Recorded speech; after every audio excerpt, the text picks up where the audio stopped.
Selamat datang di pembahasan kita kali ini, di mana kita bakal ngebongkar keajaiban yang mungkin udah terlupakan dari TV tabung jadul. Pernah kepikiran gak sih, semut di TV jadul itu sebenarnya apaan? Kayaknya kita semua pernah lihat ya, tapi apa bener kita ngerti itu apa? Nah, ini dia yang gila. Kedengarannya emang kayak film sci-fi ya, tapi percaya deh, sebagian kecil dari semut itu adalah salah satu hal paling fundamental yang bisa kita saksikan. Jadi, mari kita mulai bagian pertama kita, Gema dari Big Bang. Kita bakal telusuri koneksi kosmik ini dan gimana ceritanya TV tabung di rumah kakek nenek kita itu ternyata juga mesin waktu. 1%. Angkanya emang kelihatan kecil ya, tapi 1% dari bintik-bintik di layar itu adalah radiasi sisa dari Big Bang, gema dari penciptaan alam semesta kita 13,8 miliar tahun yang lalu. Kebayang nggak?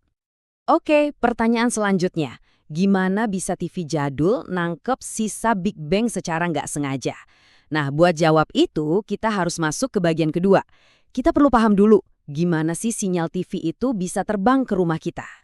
Coba bayangin, bedanya sama internet sekarang, internet itu kan kayak percakapan dua arah ya. Kita minta data, server ngasih.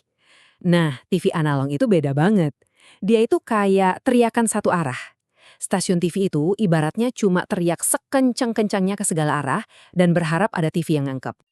Terus gimana caranya mereka nempelin gambar dan suara ke teriakan itu? Jawabannya ada di teknik canggih yang namanya modulasi. Jadi informasi video dan audio itu dititipin atau ditumpangin ke gelombang radio. Gelombang radio yang sama yang sebenarnya ada di sekitar kita sekarang, cuma kita nggak bisa lihat aja.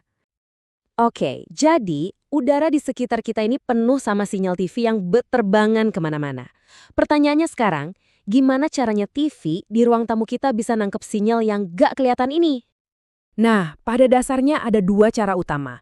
Yang pertama, pakai antena biasa yang sering kita lihat di atap rumah itu tugasnya nangkap sinyal dari menara pemancar terdekat. Cara kedua, pakai parabola atau piringan satelit. Nah, yang ini lebih canggih. Dia narik sinyal langsung dari satelit di luar angkasa. Dan ngomong-ngomong soal satelit, jarak yang harus ditempuh sinyalnya tuh luar biasa jauh loh. Bayangin, 36.000 kilometer dari luar angkasa ke rumah kita. Yuk, kita lihat gimana proses perjalanannya. Jadi gini, stasiun TV nembakin sinyal ke atas, ke satelit, satelitnya nangkep, terus nembakin lagi sinyal itu ke bawah, ke bumi. Masalahnya, sinyal yang nyampe ke kita itu udah lemah banget. Makanya bentuk parabola yang melengkung itu krusial banget. Fungsinya persis kayak kaca pembesar yang ngumpulin cahaya matahari ke satu titik. Parabola ini ngumpulin semua sinyal lemah itu dan fokusin ke satu titik penerima. Oke, sinyal udah berhasil ditangkap. Entah pakai antena biasa atau parabola. Sekarang, bagian paling ajaibnya dimulai. TV kita harus ngelakuin sulap. Ngubah gelombang radio yang nggak kelihatan itu jadi gambar bergerak yang bisa kita tonton. Dan rahasianya ada di dalam kotak TV yang gede dan berat itu. Ada satu alat yang kalau dilihat kayaknya datang langsung dari laboratorium ilmuwan gila deh.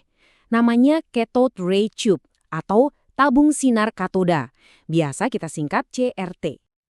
Cara kerjanya gini, di bagian belakang tabung ada pistol elektron. Pistol ini nembakin seberkas elektron super cepat ke arah layar. Terus ada magnet kuat yang ngarahin tembakan ini nyapu seluruh layar dari kiri ke kanan, atas ke bawah. Cepet banget. Setiap kali elektron itu kena layar yang ada lapisan fosfornya, satu titik bakal nyala.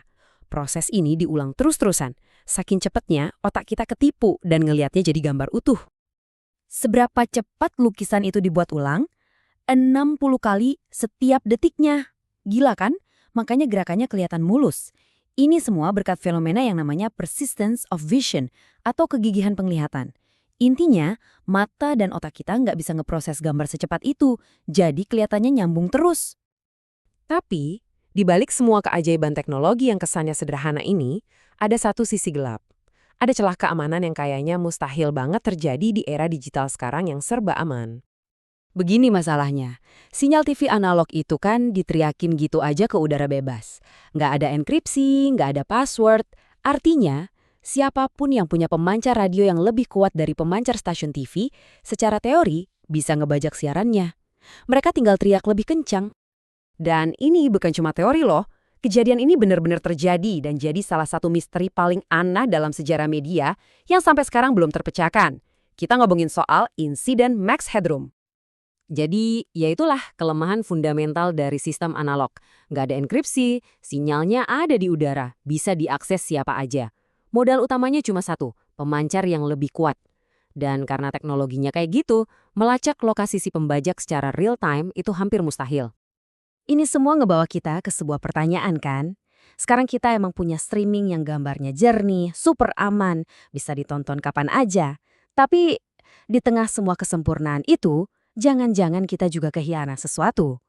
Keajaiban yang sedikit liar, kacau, dan kadang bahkan nyambung ke awal mula alam semesta. Apa sihir itu udah hilang selamanya?